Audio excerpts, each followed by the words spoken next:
How you doing? Welcome back. So we've got an issue with the washer dryer combo that I've got. This isn't too long after a video. I think I posted the video about the helping the one lady out had a question about the sound that the dryer makes. That was probably a month ago, maybe a month and a half ago. Well, that sound that she was referring to, in my unit here, it's changed. It still makes a noise when it's in that dryer function. There's like a two-stage noise. There's one that's constant, and then the other one I think is the water pump that's kicking on and pumping the water up and out as it's in the drying cycle. The constant one is the one that's changed. I'm not sure if it's a fan or a fan motor or exactly what it is, but let me turn it on and I'll let you listen to what this noise sounds like, and then we'll try to tear this thing apart and see what's going on. So to turn it on just to the dryer function, turn the power on, hit dry, turn the spin cycle off, and it takes a minute. It's got to kind of sense, it's seeing how heavy the load is, locks the door. It spins the drum back and forth, probably not even a quarter of a turn. And I think what it's doing is it's measuring the weight of the load that's in there. Of course, there's nothing in there right now. The noise that I've been hearing sounds like it's coming from this upper back corner on the back side. So give this thing a minute here, and then you'll hear it kind of like wind up, and that noise will start up. I'll see if I can get a comparison video. Oh, here it goes, from the video that I posted before.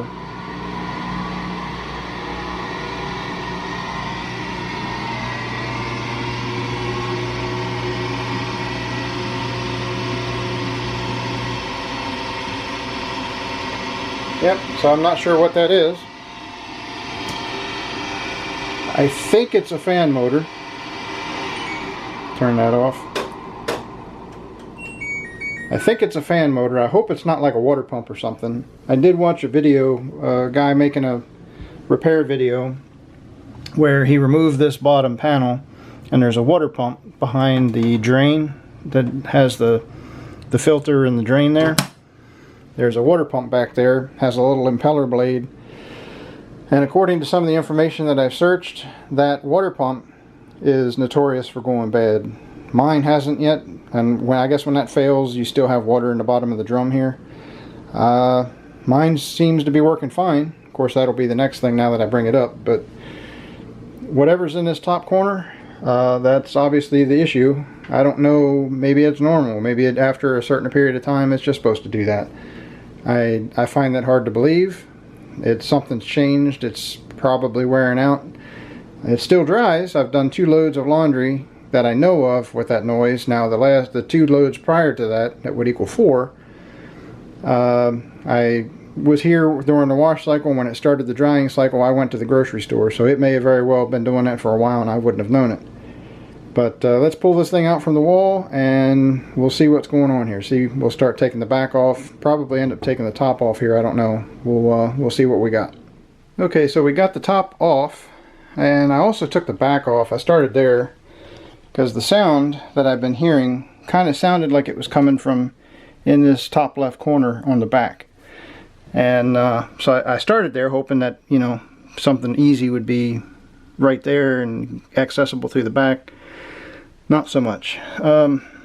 This plastic housing right here, it's kind of hard to see, but it starts down here, and I'm guessing what that is pulling air out of the tub, bringing it up. Move this out of the way, and it comes up into this piece right here. That empties out into the basin of this, which is where the squirrel cage fan is. This would be the other way around, or this is upside down right now. So that fan spins, it's pulling the air up, forcing it into the heating element. By the way, if you run the dryer and then decide to do this, don't put your hand on top of that, because right here where it says caution, high temperature, it's hot. Trust me when I tell you, it's hot. Your heating elements and whatnot. Anyway, so the air is pulling in here, going in, and going back down into the tub to dry the clothes. That's how it circulates. Seeing as how this doesn't vent outside. So the noise, again, this is upside, well, no, it's not upside down. That kind of looks like that. There's, in that thing there where the washers are, is a little fan motor, which would look like this sitting on top of that white piece. And this is where the noise is coming from. So let me turn this upside down here and spin the motor and see if the camera will pick it up.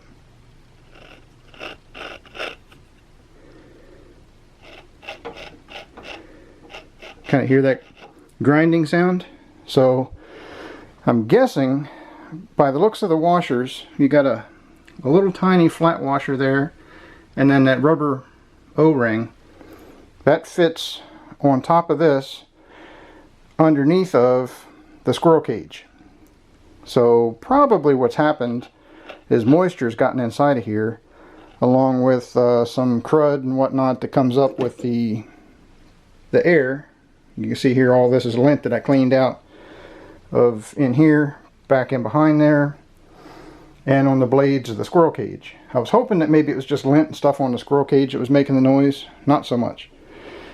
So I'm guessing little particles of this and moisture has gotten down inside of the motor.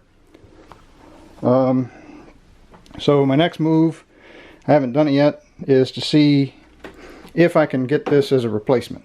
Let's see if here we can turn it over. If I can get the camera to focus on it. There's the part numbers. Not real sure what to search just yet. I will let you know if I find it. So we'll be back here shortly. Alright, so the new motor just showed up. Let's see here, get that upside down.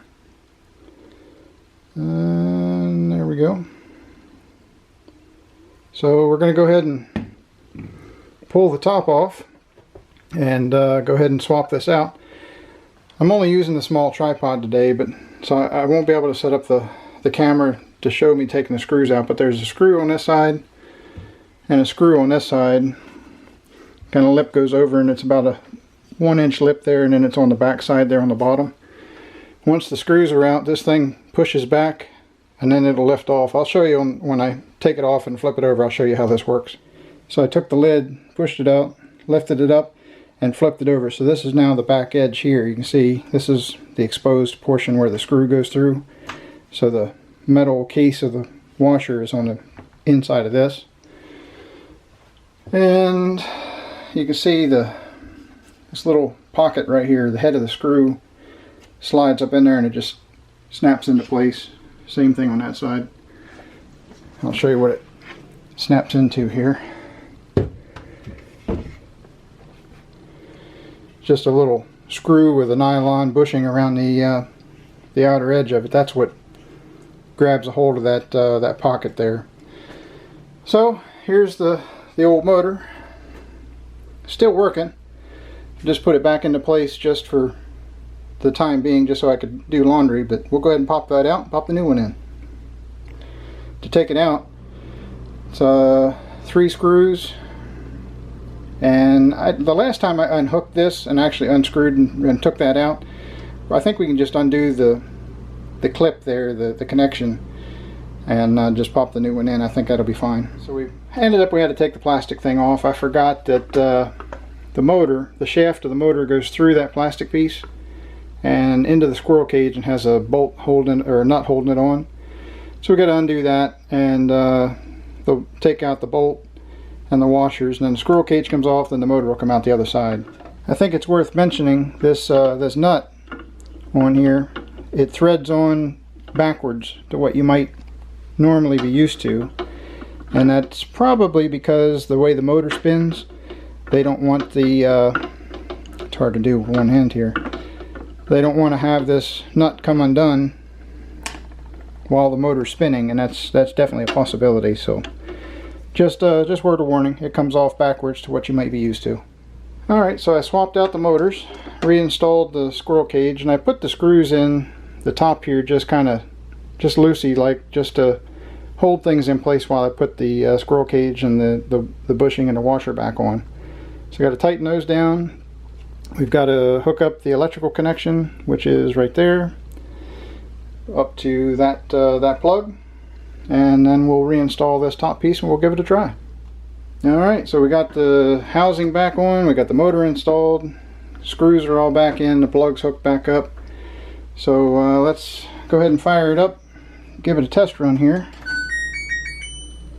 see how we did. We're just going to do dry, turn that off,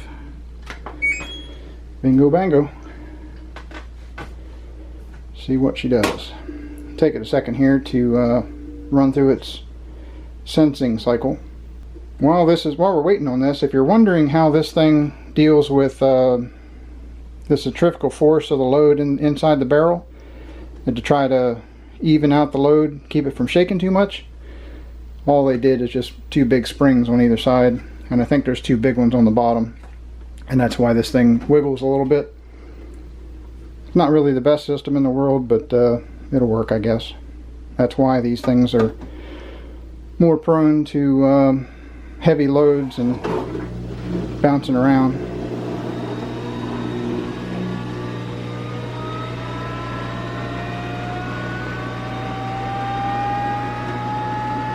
Much better. That was the problem.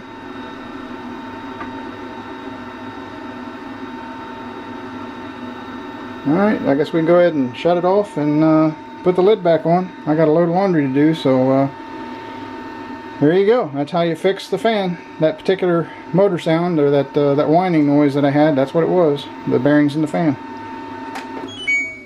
Sweet. So just for my own curiosity, really, I went ahead and took the top of this motor housing apart.